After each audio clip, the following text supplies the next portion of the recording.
Salam alikoum. Traditionnellement fêté en grande pompe par la majorité des Algériens, notamment dans les grandes villes, le Nouvel An et en raison des différentes célébrations festives qui le marquent, a de tout temps consigné des faits malheureux, voire dramatiques, aussi bien sur les lieux de festivité que sur les routes et les foyers. À cet effet, la protection civile a mis en branle un important dispositif de sécurité.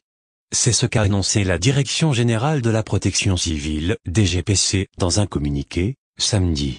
Il consiste d'abord, en un renforcement des effectifs d'intervention au niveau des diverses unités opérationnelles et les postes de secours routiers, est-il précisé.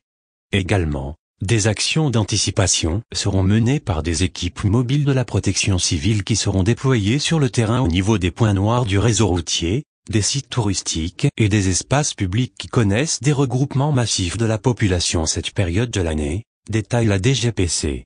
Dans la même veine, elle exhorte les citoyens à plus de vigilance et de prudence afin d'éviter les accidents qui pourraient arriver et qui peuvent causer des dégâts matériels ou des pertes en vie humaine, non sans cibler plus particulièrement les parents à protéger leurs enfants des risques et d'éventuels dangers, à cette occasion.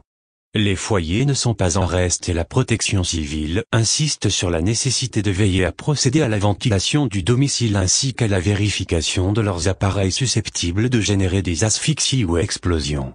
Enfin et conseillant vivement aux usagers de la route de s'abstenir de conduire en cas de fatigue et de somnolence, sous l'effet notamment de l'emprise de boissons alcoolisées après la fin des festivités où les risques d'accidents de circulation sont très élevés, est-il noté. Le communiqué rappelle que le numéro d'appel d'urgence, le 14, reste fonctionnel 24 heures sur 24. Que Dieu nous protège contre le diable le lapidé. Salam alikoum mes frères et sœurs et à bientôt avec Azzedine Abed.